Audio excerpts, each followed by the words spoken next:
నమస్కారం. ప్రేక్షకులందరికీ శుభోదయం.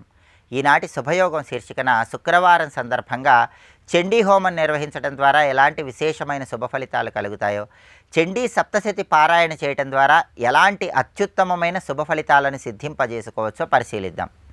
మన భారతీయ సనాతన సంస్కృతి సంప్రదాయాల్లో ఆచార వ్యవహారాల్లో యజ్ఞయాగాదులకి హోమాలకు విశేషమైన ప్రాధాన్యతను చెప్పడం జరిగింది. హోమం నిర్వహించడం ద్వారా దేవతలను చాలా సులభంగా ప్రసన్నం చేసుకోవచ్చు, అన్ని రకాలైన సమస్యల నుంచి సులభంగా బయటపడవచ్చు.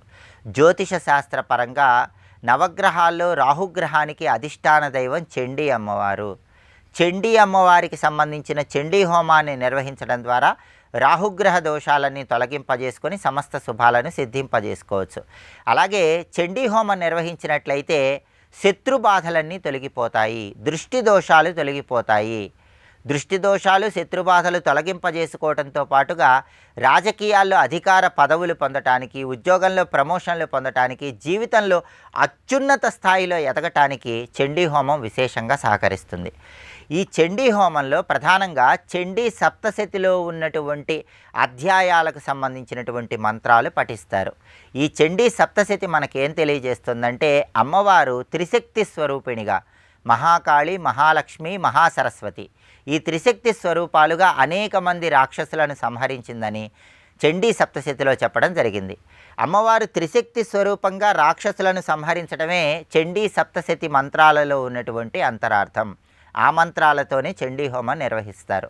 అమ్మవారు త్రిశక్తి స్వరూపాలలో మహాకాళీ స్వరూపంలో మధుకైటబులు అనేటటువంటి రాక్షసులతో శ్రీ మహావిష్ణువు యుద్ధం చేస్తున్నప్పుడు ఆ యుద్ధంలో యోగమాయగా విష్ణుమూర్తికి సహాయం చేసి మధుకైటబ రాక్షస సంహారానికి ఎంతగానో సహాయం చేస్తుంది.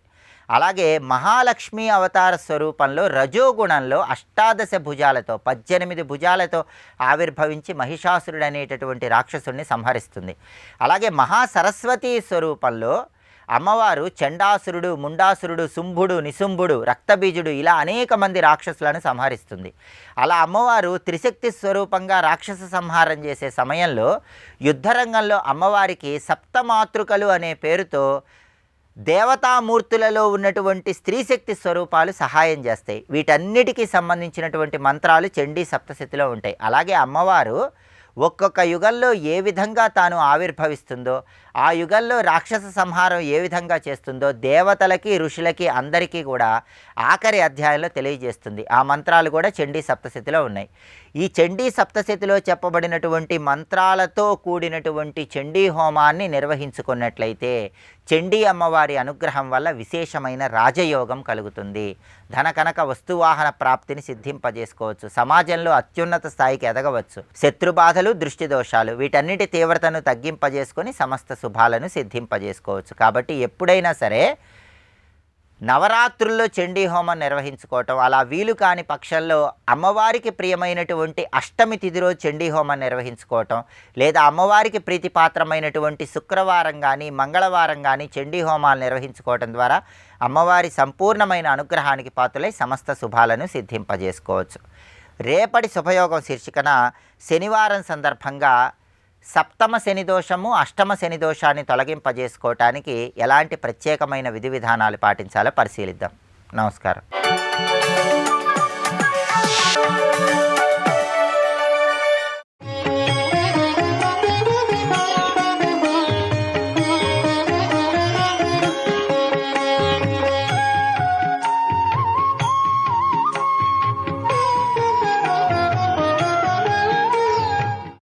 అమ్మ కాంతులతో ప్రపంచమంతా ప్రకాశిస్తున్నట్లు ధ్యానించు. ప్రపంచం అంటే ఎంత?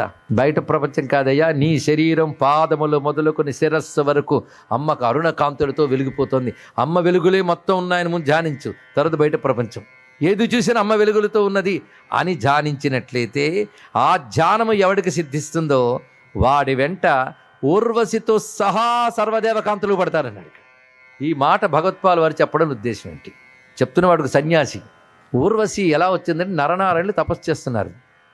అప్పుడు నరనారాయణుల తపస్సును భంగం చేయడం కోసం అప్సరకాంతలు వచ్చి చాలా విన్యాసాలు చేశారు. చలించలేదట నరనారాయణులు. చూస్తున్నారు ఇక్కడ. మేము ఇంత అందగత్తెలో నిన్ను ఆకర్షించలేదా, మేము మా ఆకర్షణలు నువ్వు పడలేదా అన్నట్టుగా చూశారట. మీదొక అందమా అన్నాడు ఇక్కడ. మీ అందం చాలా వెలవెలబోతుంది, మీకు తోడు నేను ఒక అందగత్తెనిస్తాను, తీసుకెళ్ళండి, ఇంకెక్కడైనా మీ పనులు చెల్లుతాయన్నాడు అని ఒకసారి ఊరువుని ఇలా అనుకున్నట్టు నారాయణ మహర్షి. అనుకుంటే ఆ ఊరువు నుంచి ఒక అద్భుతమైన అప్సరస ఉద్భవమైంది. ఇక్కడ ఆవిడ్ని చూసి మిగిలిన అప్సరసలు తలదించుకున్నారు. మీ ఇంద్రుడి దగ్గర ఉన్న అప్సరసలకు సౌందర్యం సరిపోలేదు, ఈవిడ్ని నేను అప్సరసల్లో ఒకరిగా కానుగ్గా ఇస్తున్నాను, ఇంద్రుడికి వెళ్ళి చెప్పండి అన్నాడు. ఏమి పాఠం చెప్పాడండి. అంతేగాని అప్సరసల్ని ఎర్రగా చూసి కాల్చియడం ఏమీ చేయలేదు. వాడు తల వంచుకున్నట్టు చేశాడు. ఇందులో చెప్పడం ఏంటంటే, ఇవన్నీ బాహ్య సౌందర్యాలు, అంతకు మించిన అంతఃసౌందర్యం నాలో ఉంది, అందుకే నేను దేనికి ఆకర్షితులు కాం, ఆ సౌందర్యం తొనకిస్తున్నాను చూడండి అని ఊర్వశిని సృష్టించాడు. ఊరువుల నుంచి ఉద్భవించింది కనుక ఊర్వశి ఆవిడ. ఆ ఊర్వశితో సహా అంటే అలా వచ్చిన ఊర్వశితో సహా వచ్చిన అప్సరసందరూ వెంట పడతారు అని చెప్పడంలో విశేషం ఏంటంటే, సర్వవశ్యకరమైన శక్తి అతనికి వస్తున్నది అన్నారు. ఇందులో విశ్వమంతా అమ్మవారిగా చూశాడు కనుక దేవకాంతలందరూ అమ్మవారికి దాసులే. అలా సర్వము అమ్మమయం అని ధ్యానించి తాదాత్మ్యం చెందే సిద్ధపురుషుణ్ణి దేవకాంతలు కూడా ఆరాధిస్తారు, వారి చేత ఆరాధనలు పొందుతారు అని అర్థం. ఇక్కడ ముఖం బిందుం కృత్వా కుచయుగమధస్య తస్య తదధో హరార్థం జాయేద్యో హరమహిషితే మన్మథ కళాం ససజ్జ సంక్షోభన్నయతి వనితా ఇత్యతి లఘు త్రిలోకీమప్యాశు భ్రమయతి రవీందుస్తనయుగాం. ముఖం దగ్గర ఒక బిందువు, తర్వాత 2 బిందువులు వక్షస్థలంగా ధ్యానిస్తూ మరొక బిందువుని అధస్థానంలో ధ్యానించినట్లయితే అతడు స్త్రీలను ఆకర్షిస్తాడని చెప్పడం చాలా అల్పమైన మాటమ్మా. సూర్యచంద్రులే వక్షస్థలముగా కలిగినటువంటి ముల్లోకాలను కూడా తిప్పగలడతాడు అన్నాడు. ఇక్కడ ఈ మాట ఎంత గొప్ప విషయం అండి. ఇంతవరకు చెప్పిన వ్యాఖ్యాన సహాయంతో మీరు తొందరగా కనెక్ట్ కాగలరు. ఇందులో చెప్తున్నది అవయవాలు కావు, బయటకు అవయవాల్లా కనబడతాయి. ఆ మాటకొస్తే దేవి శరీరం అవయవము కాదు, మంత్ర చైతన్యం. మంత్ర చైతన్యం అమ్మవారి స్వరూపం. మనవి మాంసమయ శరీరాలు, అమ్మది మంత్రమయ శరీరం అని చెప్పుకున్నాం. మంత్ర చైతన్యం. మంత్రం అంటే దేవత, శబ్దం కాదు. మంత్రంలో చైతన్యం పేరు దేవత. ఎన్ని మంత్రాలు కలిసి అమ్మవారు అయ్యారంటే ఎందరో దేవతా చైతన్యాలు అమ్మవారి రూపములు. వీటికి సంకేతములు అక్షరములు, యంత్రములు. యంత్రములు ఎందు చెప్పబడ్డవి కొన్ని ధ్యానములు. బిందు ధ్యానం ఉంది. ఒకప్పుడు రామకృష్ణ పరమహంస వివేకానందకి ధ్యానంలో కొంత స్థితికి తీసుకెళ్ళాక వివేకానంద అంటాడు, నాకు త్రికోణం ఒకటి కనబడుతుంది ధ్యానంలో అని. అయితే నువ్వు సిద్ధించింది నాయనా నీకో అన్నారు. రేపటి నుంచి కూర్చుని నా త్రికోణం కనబడలేదే అని బాధపడుతూ కూర్చోకుండా, అదొకటి బాధకరం. కొన్ని వినేటప్పుడు ఆనందించింది కానీ నాకు త్రికోణం కనబడలేదు, నా బిందువు కనబడలేదు, ఇలాంటివన్నీ పెట్టుకోవద్దు. కనబడాల్సింది కనబడుతుంది, మనం చూడాలని ప్రయత్నించక్కర్లే. బుద్ధిగా సాధన చేస్తే చాలు. సాధన మీద దృష్టి పెట్టండి. కానీ ఒక మహాత్ముల గురించి చెప్పినప్పుడు విని ఆహా అనుకుంటే చాలు. ఒకరు త్రికోణం కనబడచ్చు, ఇంకోటి ఇంద్రధనుస్సు కనబడచ్చు, ఇంకోటి వృత్తం కనబడచ్చు, ఆవిడ ఇష్టం. కానీ త్రికోణం అనేది త్రికోణ ధ్యానం అని ఒక పద్ధతిని చెప్తున్నారు ఇక్కడ. త్రికోణం బిందువు తర్వాత వచ్చింది త్రికోణం. అమ్మవారి త్రికోణ రూపిణి శక్తి. ఒక త్రికోణం అంటే 43 త్రికోణాలకు మూలం అదేగా. త్రికోణ అమ్మవారి రూపం. ముఖం బిందుం కృత్వా, ముఖం అంటే పై స్థానం. ఒక బిందువు పెట్టి క్రింద 2 బిందువులు సమాంతరంగా పెట్టి అన్నాడు ఇక్కడ. అదే వక్షస్థలం అని చూపించినప్పుడు 2 బిందువులు చెప్పాడు. అంటే త్రికోణంలో ఉన్న బిందువులేగా, పైన 1 కింద 2, 3 బిందువు. దేర్ 4 అని పెడతారు కదా, 1 2 చుక్కలు. అది ప్రత్యేకం చెప్పాడు ఇక్కడ. దీన్ని ధ్యానించితే చాలు. దాని పేరు మన్మథ కళాం అన్నాడు. దీన్నే కామకళ అంటారు. కామరూపిణి అంటే కోరుకున్న రూపం ధరించేది. కాస్త భాష తెలిసిన వాళ్ళకనే తెలుస్తుంది.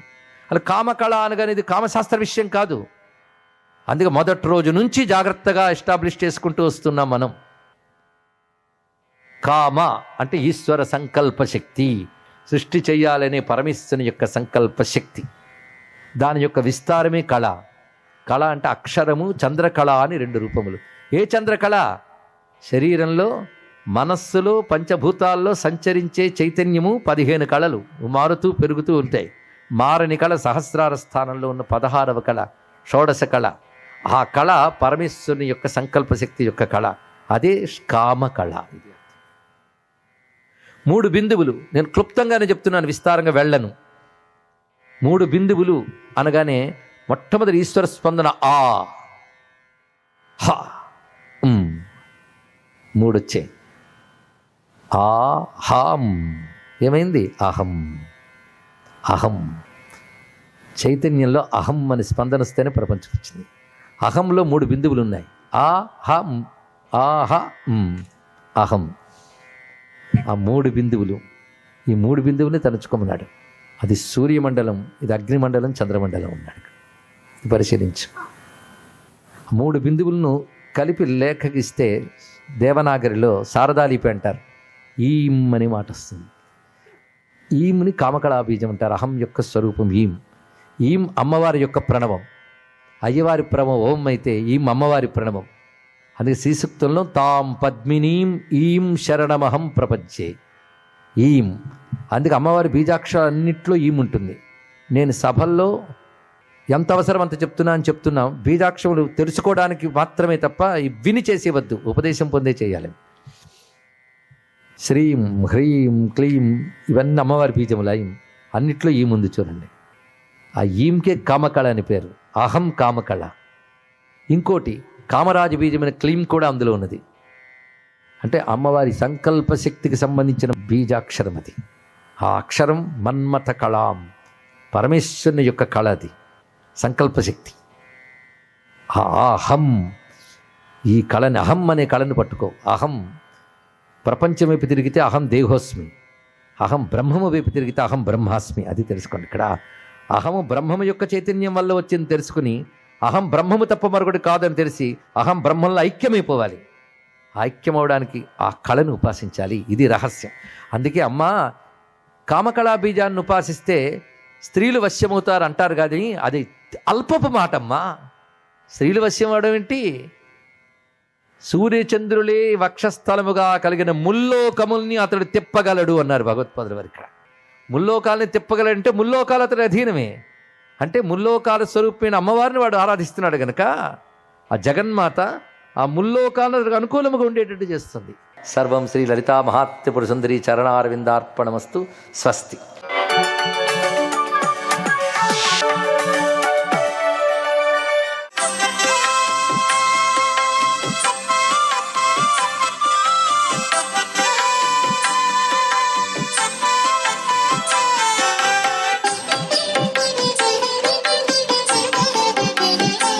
ఓం నమో నారాయణాయ.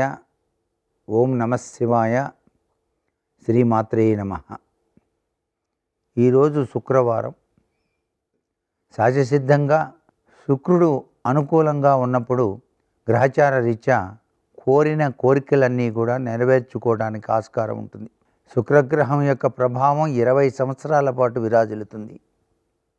అయితే ఈ గ్రహం అనుకూలించి దివ్యవంతమైన ప్రభావాన్ని మానవాళికి ఇవ్వడానికి పాలల్లో కుంకుమ పువ్వు అనేటువంటిది అమ్మవారికి నైవేద్యంగా సమర్పించి దాన్ని స్వీకరించినట్లయితే తప్పనిసరిగా శుక్రానుగ్రహానికి పాత్రలవడానికి ఆస్కారం ఉంది.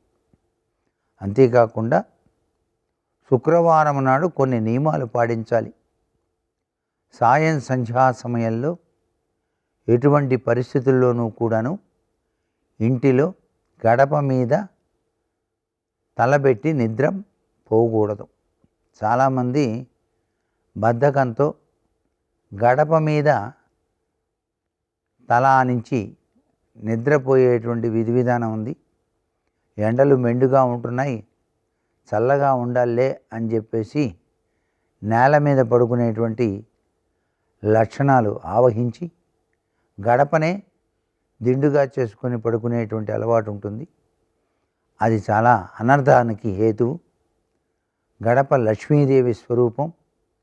లక్ష్మీ కటాక్షం కావాలన్నప్పుడు అసలు ప్రతిరోజు కూడాను ప్రతి ఇంట్లో కూడాను సింహద్వార గడపను శుభ్రంగా నీటితో కడిగి పసుపు రాసి కుంకుమ బొట్లు కనుక పెట్టినట్లయితే శుక్రగ్రహం అనుగ్రహాన్ని ప్రసాదించడమే కాకుండా లక్ష్మీ కటాక్షం కూడాను వచ్చి తీరుతుంది ఆ ఇంటికి. అంతేకాకుండా శుక్రవారము పొద్దు నిద్రపోవద్దు. శుక్రవారం నాడు తెల్లవారుజామునే నిద్ర నుంచి లేవాలి. సాయం సంధ్యా సమయంలో అసలు నిద్రపోకూడదు. సాయం సంధ్యా సమయం 6 గంటల సమయంలో కనుక ఇంటి ప్రాంగణంలో దీపాలు వెలిగించటం కానీ, దేవతా మందిరం వద్ద దీపారాధన చేయడం కానీ చేస్తే లక్ష్మీదేవి తన దివ్యవంతమైన దీపం జ్యోతి పరబ్రహ్మం దీపం సర్వతమోహరం దీపేన సాధ్యతే సర్వం దీపలక్ష్మి నమోస్తుతే అన్న చందంగా తన దివ్యానుగ్రహాన్ని ఆ ఇంట్లో ప్రవేశింపచేస్తుంది. సర్వే జన సుఖినో భవంతు.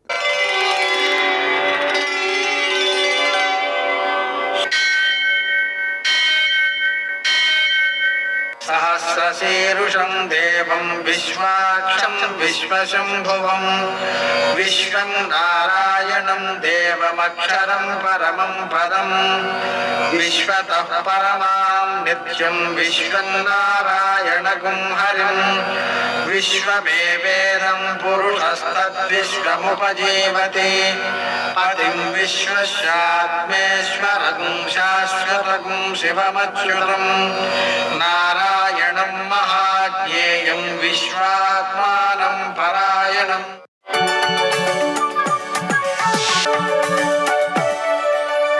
సూర్యశౌర్యమథేందురింద్రపదవీ సన్మంగళం మంగళం. లక్ష్మీం క్షీరసముద్రరాజతనయాం శ్రీరంగధామేశ్వరీం దాసీభూతసమస్తదేవవనితాం లోకైకదీపాంకురాం శ్రీమన్మందగడాక్షలబ్ధవిభో బ్రహ్మేంద్రగంగాధరాం తాం త్రైలోక్యకుటుంబినీం సరసిజాం వందే ముకుందప్రియాం. నేటి కాలమాన విశేషాలను గమనిద్దాం. స్వస్తి శ్రీ చాంద్రమాన క్రోధినామ సంవత్సరం ఉత్తరాయణం శశిరతువు ఫాల్గుణ మాసం శుక్లపక్షం శుక్రవారం. సూర్యోదయం 6:33 సూర్యాస్తమయం 6:20. తిథి అష్టమి ఉదయం 9:20 వరకు. నక్షత్రం మృగశిర రాత్రి 11:34 వరకు.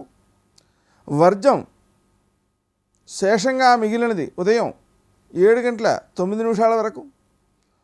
దుర్ముహూర్తం ఉదయం 8:54 నుంచి 9:42 వరకు.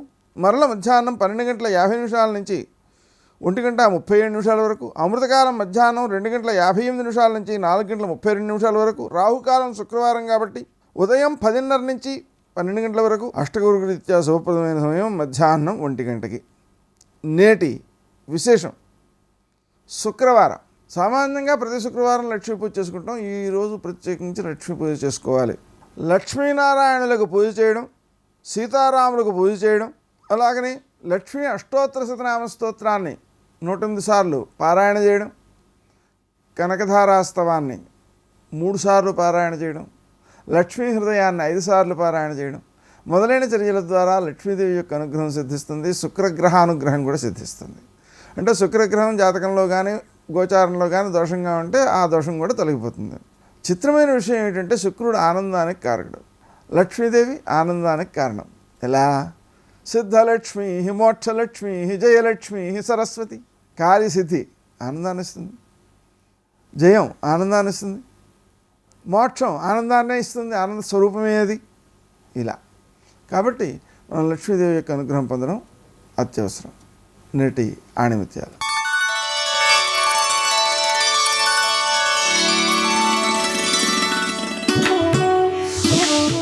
ఆకాశం ఎంత విశాలంగా ఉన్నా నక్షత్రాలకే విలువ ఎక్కువ. మనిషి ఎంత శ్రీమంతుడైనా గుణానికి వ్యక్తిత్వానికే విలువ ఎక్కువ.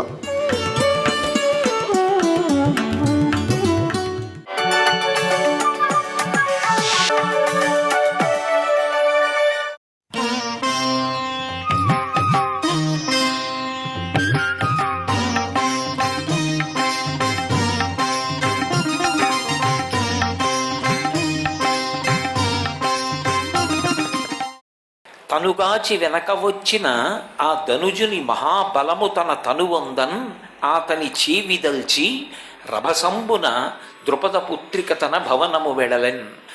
ఆమె వెనకాతలే వస్తున్నటువంటి రాక్షసుడు సూర్యుని చేత పంపబడినటువంటి ఆయన తనలో ఉన్నటువంటి మహాబలం అంతా కూడా ద్రౌపదీదేవిలోకి ప్రవేశించేటట్టుగా ఆయన అనుగ్రహించాడు. ఒక్కొక్క ఉపాధికి ఒక్కొక్క విభూతి. ఆ ధనుజునకు అటువంటి లక్షణం ఉంది. ఆయన దగ్గర ఉన్నటువంటి విశేషమైన బలం ద్రౌపదీదేవి యొక్క శరీరంలోకి ప్రవేశించింది. ఇంత బలం ప్రవేశించగానే కీచకుడు ఊహించలేదు, నేను పట్టుకున్నది ద్రౌపదీదేవి చెయ్యి కాబట్టి ఆమె నా చేతిని విదల్చలేదు అనుకున్నాడు. కానీ ఆవిడ ఎప్పుడైతే రాక్షసుడి యొక్క బలం తన శరీరంలోకి ప్రవేశించిందో ఆ చేతిని మహారభసంబున ఒక్క ఉదుటున ఇలా విదల్చింది. అది ఎంత బలం ఆవిడిలోకి ప్రవేశించిందంటే ఆ విదల్చినటువంటి ఆ ఉద్ధృతికి ఒక్కసారి కీచకుడు ఊగిపోయి కింద పడిపోయాడు. ఎప్పుడైతే కీచకుడు కింద పడిపోయాడో ఆవిడికి అవకాశం చిక్కింది. ఆవిడ పరుగు పరుగున విరాటరాజు గారు సభ తీర్చినటువంటి మందిరంలోకి ప్రవేశించింది. అక్కడ ధర్మరాజు గారు ఉన్నాడు, అక్కడ భీమసేనుడు ఉన్నాడు. అన్నిటినీ మించి తాను ప్రభువుకి ప్రతినిధిగా ఉన్నాడు, మహారాజు సభ తీర్చి ఉన్నాడు. అందుకని పరిధిని మించి ప్రవర్తించడం ఇక కీచకుడికి చేత కాలేదు. కాబట్టి అప్పటికే ఆ ప్రమాదం తప్పిపోయింది. ఆ ప్రమాదం తప్పిపోయి ఆ రోజు రాత్రి ఏడ్చింది భీమసేనుడి దగ్గర. ఏమీ బెంగపెట్టుకోకు, మనం ఆలోచన చేద్దామని ఆ రోజున పాండవులు కూర్చుని ఆలోచన చేసి ద్రౌపదీదేవి యొక్క సంజ్ఞ చేత కీచకుడు ఆ నర్తనశాల ప్రవేశం చేసేటట్టు ద్వంతాకారిత కుంజకుట్టిమ ఘనస్తంభావళీ రూపమున్ ప్రాంతాది ప్రవిభాగ భోగ నిలయ ప్రద్వారమున్ గాతరస్వాంతస్త్రాసకరంబునై దురభివేశంబైన యాలోను నిశ్చితుడై సతికేలు పట్టుకుని చొచ్చన్ భీముడచ్చుగ్రతన్నంటారు తిక్కన గారు. ఆ ద్రౌపదీదేవి చేయి పట్టుకుని భీమసేనుడు నర్తనశాలలోకి ప్రవేశించడం, ద్రౌపదీదేవియే వచ్చిందనుకుని కీచకుడు భీముడితో సంభాషణ చెయ్యడం, భీముడు కీచకుణ్ణి మట్టు పెట్టడం, ఒక్క రాత్రిలో జరిగిపోయే సంఘటనలన్నీ కూడా.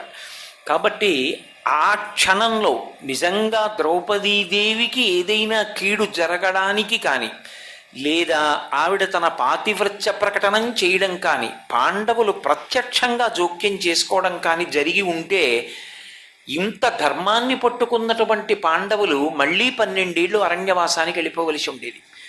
అలా వెళ్ళిపోతే ధర్మం అన్న మాటకు అర్థం ఎక్కడుంది? ఇంకా ధర్మాన్ని పట్టుకున్న వాళ్ళు రక్షింపబడతారు అనడానికి ఉత్తర క్షణంలో కాపాడిన వారెవరు అంటే కర్మసాక్షి అయినటువంటి సూర్య భగవానుడు.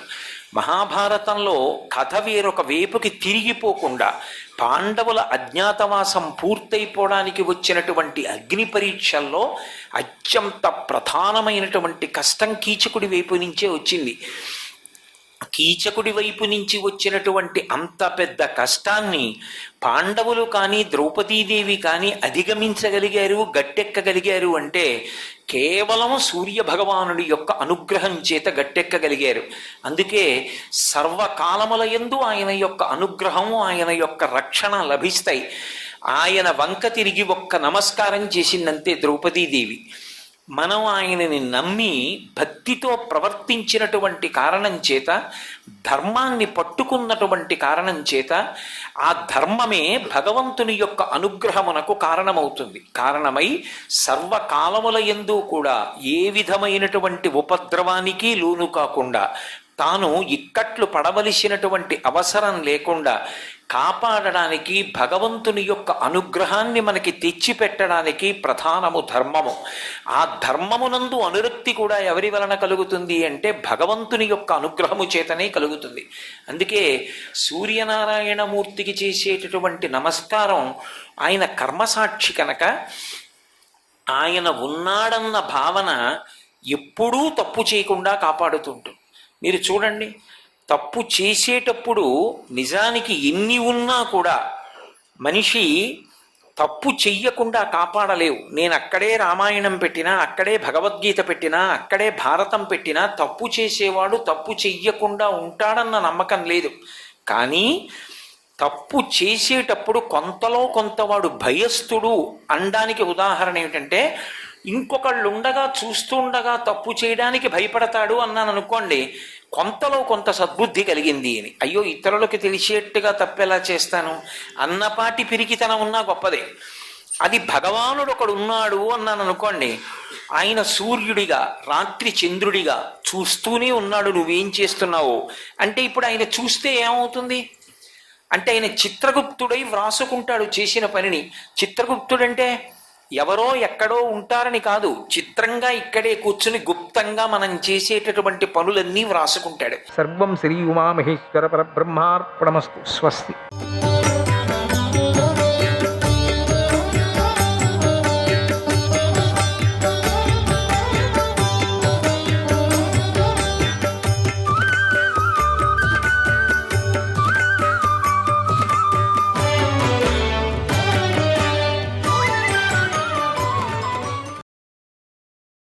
ఉమాదేవి శివుణ్ణి ఇలా అడిగింది, ఓ ప్రభు, మానవుడు ఎలాంటి స్వభావం, ఎలాంటి ఆచరణ కలిగి ఉండి ఏ ఏ కర్మలను ఆచరించడం ద్వారా, ఏ దానాల ద్వారా స్వర్గాన్ని పొందుతాడు అని అడిగింది.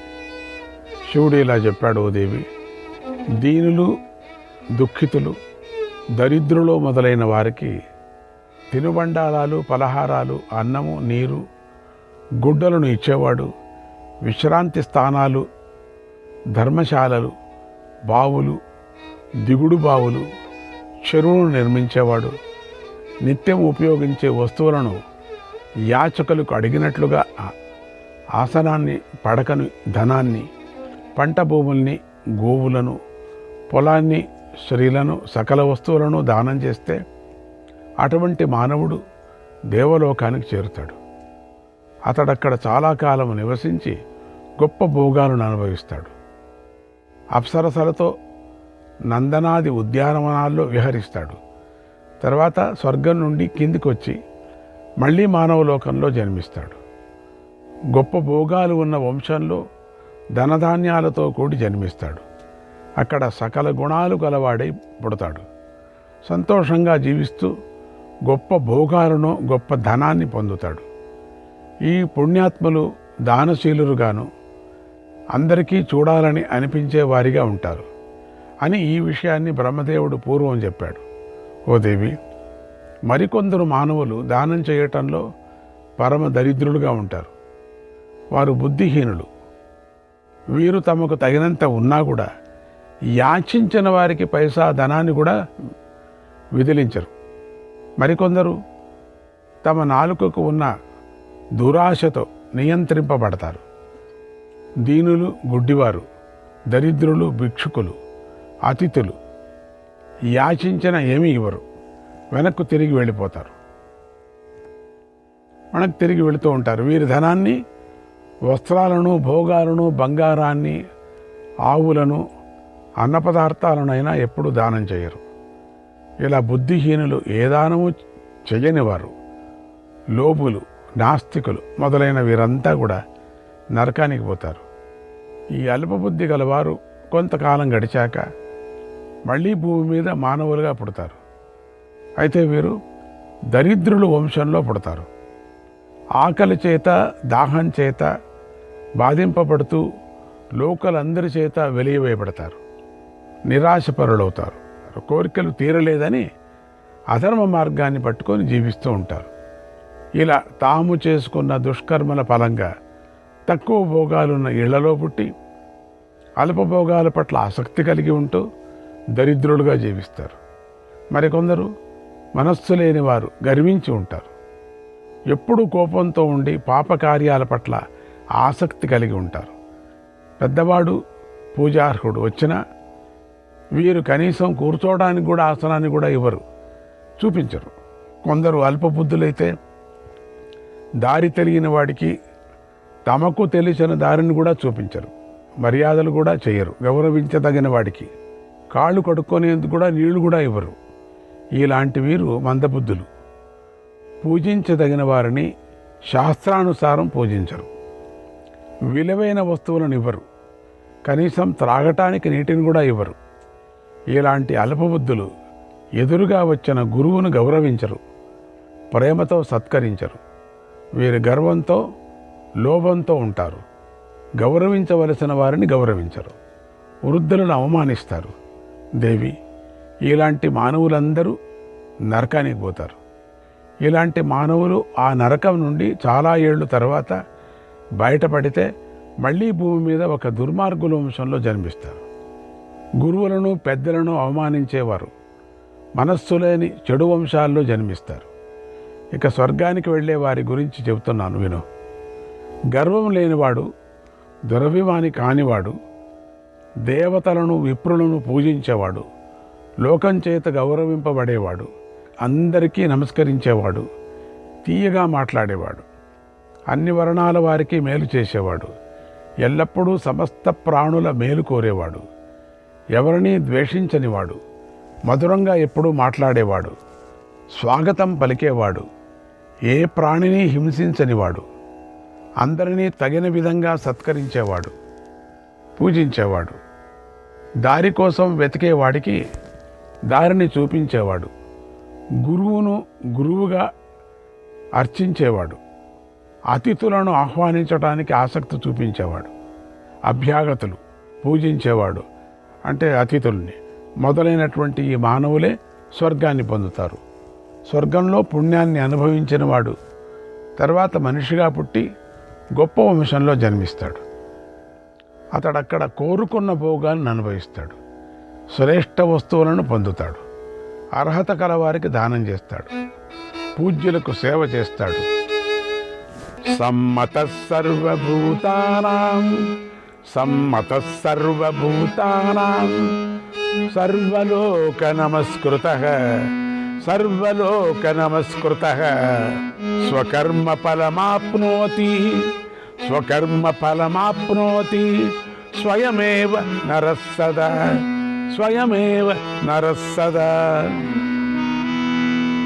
ఏ మానవుడైనా తాను చేసిన కర్మల ఫలితాన్ని తానే అనుభవిస్తాడు. పై లక్షణాలు గలవాడు, సకల ప్రాణులకు ఇష్టమైనవాడు, అన్ని లోకాలచే నమస్కరింపబడతాడు. అటువంటి వాడు గొప్ప కులంలో, గొప్ప జాతిలో, గొప్ప వంశంలో ఎప్పుడూ జన్మిస్తాడు. ఈ ధర్మమంతా పూర్వం బ్రహ్మదేవుడే చెప్పాడు. ఓ దేవి, తీక్షణమైన ఆచరణ గలవాడు, అన్ని ప్రాణులకు భయం కలిగించేవాడు, చేతులతో, కాళ్లతో, త్రాళ్లతో, కర్రతో, రాళ్లతో, స్తంభాలతో, ఆయుధాలతో జంతువులను బాధించేవాడు, హింసించటం కోసం మోసపూరిత విధానాలను అవలంబించేవాడు, అందరినీ కలతపెట్టేవాడు, ఎల్లవేళలా జంతువులకు మనశ్శాంతి లేకుండా చేసేవాడు, ఎప్పుడూ దాడి చేసేవాడు, తప్పకుండా నరకానికి పోతాడు. అటువంటి వాడు కాలక్రమాన భూలోకంలో పుడితే అధమ వంశంలో జన్మిస్తాడు.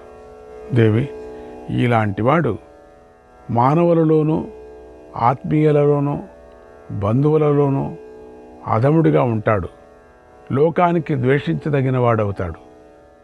ఇలా అవటానికి అతడు చేసుకున్న చెడు పనులే కారణం. ఒకడు సకల ప్రాణులను దయతో చూస్తాడు, మిత్రుడుగా ఉంటాడు, తండ్రిలాగా ఆదరిస్తాడు, ఎవరితోనూ వైరాన్ని పెట్టుకోడు కూడా, ఇంద్రియాలను జయిస్తాడు, ఏ ప్రాణి కలత చెందేలాగా చెయ్యడు, దేనిని చంపడు, కాళ్ళు చేతులు అదుపులో ఉంచుకుంటాడు, అందరికీ విశ్వాసం కలిగిస్తాడు, అన్ని ప్రాణుల పట్ల విశ్వాసం కలిగి ఉంటాడు, త్రాళ్లతో, కర్రలతో, రాళ్లతో, ఆయుధాలతో ప్రాణులకు భయాన్ని కలిగించడు, మృదువుగా ఉంటాడు, దయ కలిగి ఉంటాడు. ఇలాంటి శుభకర్మలను ఆచరించేవాడు స్వర్గంలో జన్మిస్తాడు, దివ్య భవనంలో నివసిస్తాడు, శివుడిలాగా సంతోషంగా కాలాన్ని గడుపుతాడు. అతడు పూర్వపుణ్యం నశించిన మనుష్యలోకంలో జన్మిస్తాడు, అల్పమైన బాధలు, ఆటంకాలు పొందుతాడు. ఆ మానవుడు సుఖంగా జీవిస్తాడు, సర్వసుఖాలను పొందుతాడు, శ్రమ లేకుండా జీవిస్తాడు. దేవి, ఇది సత్పురుషుల మార్గం. ఈ మార్గంలో నడిచినవాడు బాధలను అనుభవించవలసిన పని లేదు అన్నాడు. మళ్ళీ ఉమాదేవి ఇలా అడుగుతుంది. కొందరు మనుష్యులు తాము పండితులుగా భావించుకుంటూ ఉంటారు, జ్ఞానాన్ని, విజ్ఞానాన్ని పొందుతారు, ప్రజ్ఞ కలవారు అవుతారు, కార్యసాధనల్లో నిపుణులుగా ఉంటారు. దేవా, మరికొందరు చెడు ప్రజ్ఞను కలిగి ఉంటారు, జ్ఞానం కానీ విజ్ఞానం కానీ ఎవరికీ ఉండదు. ఇలాంటి మానవుడు ఏ విశేషమైన కర్మను ఆచరించాలో చెప్పు. ఇలాంటివాడు ఎలా ప్రజ్ఞశాలి అవుతాడో చెప్పు. ఓ విరూపాక్ష, అలాగే మానవుడు అల్ప ప్రజ్ఞ గలవాడు ఎలా అవుతాడు? ఈ నా సంశయాన్ని తొలగించు. కొందరు పుట్టి గుడ్డివారిగా ఉంటారు, మరికొందరు రోగంతో పీడించబడుతూ ఉంటారు అని అడిగింది. శివుడు ఇలా చెప్పాడు, అందరూ విప్రులను, యోగసిద్ధులను, ధర్మవేత్తలను ప్రతిరోజు క్షేమం అడుగుతూ ఉంటారు. తమ సంశయాలను నివారించుకుంటూ ఉంటారు. అశుభ కర్మలను విడిచిపెడతారు. శుభకర్మలను మాత్రమే ఆచరిస్తూ ఉంటారు. ఇలాంటి వారు ఇహలోకంలో సుఖాన్ని అనుభవిస్తారు, స్వర్గాన్ని పొందుతారు. అతడు మానవుడిగా మళ్ళీ జన్మిస్తే మేధావిగా పుడతాడు. శాస్త్రజ్ఞానం, ప్రజ్ఞ అతడికి మళ్ళీ లభిస్తాయి. దీనివల్ల అతడు శుభాలను పొందుతాడు. పశువులను హింసించేవారు, గురుపత్నిని అవమానించే ఆనందించేవారు నపుంసకులుగా పుడతారు అన్నాడు శివుడు. అప్పుడు ఉమాదేవి ఇలా అడిగింది, ఓ దేవా, ఏది అసహించుకోదగిన కర్మ, అలాగే ఏది పూజించదగిన కర్మ, దేన్ని చేస్తే మానవుడు శ్రేయస్సును పొందుతాడు అని అడిగింది. శివుడు ఇలా అంటున్నాడు, శ్రేయస్సును కలిగించే సన్మార్గాన్ని కోరుకుంటూ విప్రుణ్ణి అడిగిన వాడు, ధర్మాన్ని ఎప్పుడూ కోరుకునేవాడు, ఆచరించేవాడు, సుగుణాలను వృద్ధి చేసుకునేవాడు ఖండితంగా స్వర్గాన్ని పొందుతాడు.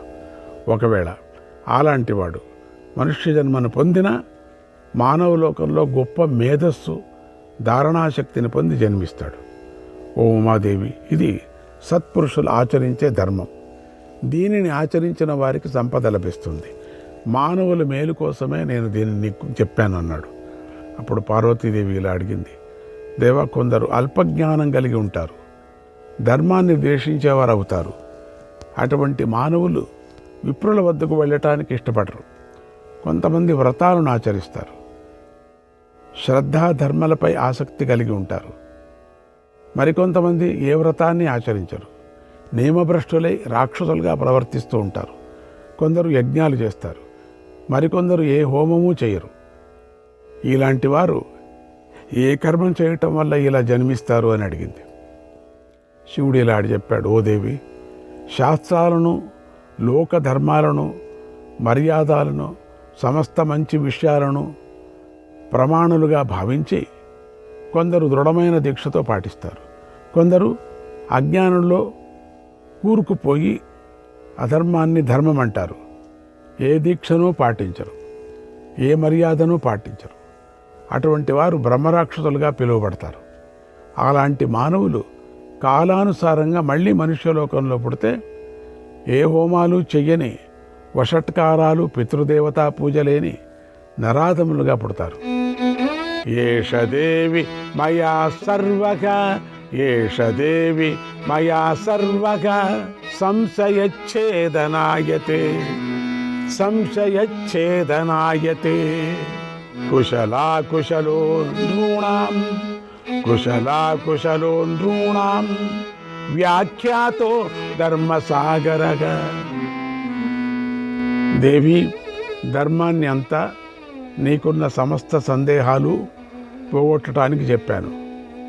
మానవులను సంబంధించినది, నేర్పు కలవారికి, నేర్పు లేని వారికి సంబంధించిన ధర్మాన్ని అంతా చెప్పాను అని ఉమాదేవి బోధించాడు.